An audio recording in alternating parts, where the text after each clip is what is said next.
खूंखार चुड़ैल और उसकी शैतानी बिल्ली। घने धुंध से ढके जंगल के बीचों बीच एक प्राचीन हवेली खड़ी थी, जो वर्षों से वीरान थी। इसके बारे में कई भयावह कहानियां प्रचलित थी। लोग कहते थे कि वहां एक खौफनाक आत्मा निवास करती है।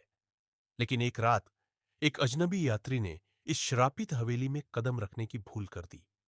जैसे ही वह विशाल लकड़ी के दरवाजों के पास पहुंचा, हवा अचानक ठंडी हो गई और उसके कानों में किसी अनदेखी शक्ति की फुसफुसाहट गूंज उठी।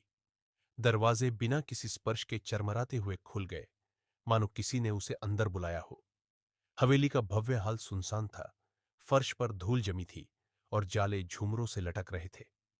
तभी अंधेरे में दो चमकती हुई पीली हरी आंखें प्रकट हुई। वह एक विशाल राक्षसी काली बिल्ली थी, जो एक फटे हुए पत्थर के खंभे पर बैठी थी। उसकी आंखें इतनी पैनी थीं कि वे यात्री की आत्मा के आर पार देख रही थीं। डर से कांपते हुए यात्री ने पीछे हटने की कोशिश की, लेकिन तभी एक भयावह हंसी गूंजी। छायाओं में से एक चुड़ैल प्रकट हुई। लंबे बिखरे बाल, जलती हुई लाल आंखें और एक भयानक मुस्कान जिससे खून सने नुकीले दांत झलक रहे थे। उसकी काली पोशाक हवा में लहराई, मानो अंधकार खुद उसमें समाया हो। बिल्ली उसकी बगल में आकर बैठ गई। उसकी पीली हरी आंखें दैत्य जैसी चमक रही थी। तुमने यहां आकर बहुत बड़ी भूल कर दी, चुड़ैल फुसफुसाई। उसकी आवाज ठंडी और डरावनी थी। यात्री पीछे हटने की कोशिश करने लगा, लेकिन उसके पैरों के नीचे की जमीन हिलने लगी। अचानक अदृश्य शक्ति ने उसे हवा में उठा लिया।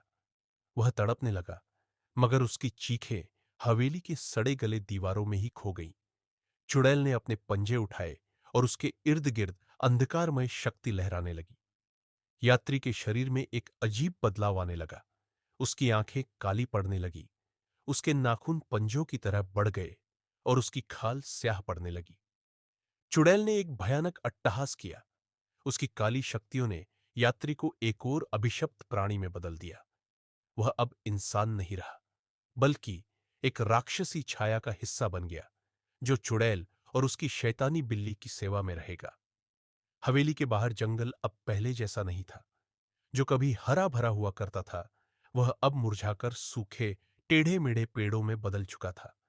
हवेली की बालकनी पर खड़ी चुड़ैल ने अपने नए सेवक को देखा और फिर आसमान की ओर हाथ उठाए। घने बादल गरज उठे और अंधकार हमेशा के लिए उस भूमि पर छा गया। कोई भी यात्री अब उस जंगल से सुरक्षित वापस नहीं लौटता।